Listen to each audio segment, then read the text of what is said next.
Rate Soul Mama with me as a restaurant. This was my first time there and I was excited to go as I'd heard great things about it. I saw a beautiful sunset before I went in. The front of house person was really nice and guided me to my seat. Absolutely loved the decor of the menu. Here's the food menu. I already knew what I was going to get because I looked at the website before and the Sol Arepas stood out to me. In terms of drinks, I wasn't really considering getting anything until I saw that they did a Shirley Temple. I was like, I want to try that. The decor in Soul Mama is insane. It's a beautiful venue, but I'm not a fan of the restaurant aspect of the venue. So I was seated for a bit, enjoying the music, knew what I wanted to order, to eat and drink. And then I'm looking around thinking, why hasn't anybody come to take my order yet?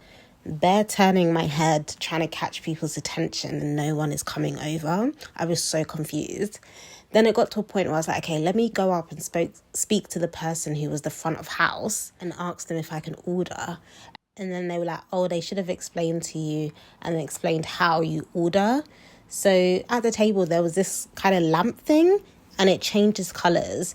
And when it's an orange colour, that means that the staff know that you're ready to order. So when they see that colour on the lamp, they'll come over and take your order. So now I knew that I was able to follow those instructions. Someone came to take my order. It was all calm. I think that process sounds lovely as a concept to order, but I don't think it's practical. I don't think it's accessible. It just doesn't work in my opinion. And I think it should have been communicated maybe in your confirmation order, like this is how the process works, or somewhere on the menu, this is how you order. But I personally couldn't see any of that.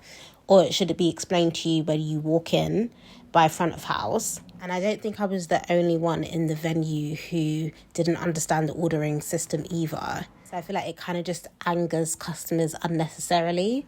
And then some people might think I'm reaching with this, but I do think it's a valid point. Like in terms of accessibility, if you're colorblind and someone is telling you, oh, the lamp has to be orange, like if you don't know what orange looks like, then you could just be tapping the lamp all day and you're not really going to know. So I just don't think the concept works. My food and drink came. I got the Sol Arepas. Because one thing about me, when I go out to eat, I always want to get something that I feel like I can't make easily myself. And I've never had arepas before. So there was a trio of them.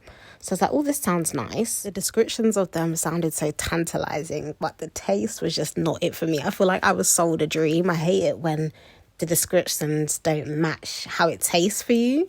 It was kind of hard to tell what was what as well. Luckily for me, I was eating everything and could eat everything. But say if there was like 3 of you with different dietary requirements, I feel like it's kind of hard to tell what is what. I mean, you could ask the staff, I guess. But I guess to reduce that interaction time and efficiency, maybe they could have like you know how Nando's, they have those flag stick things that say the spice level or something.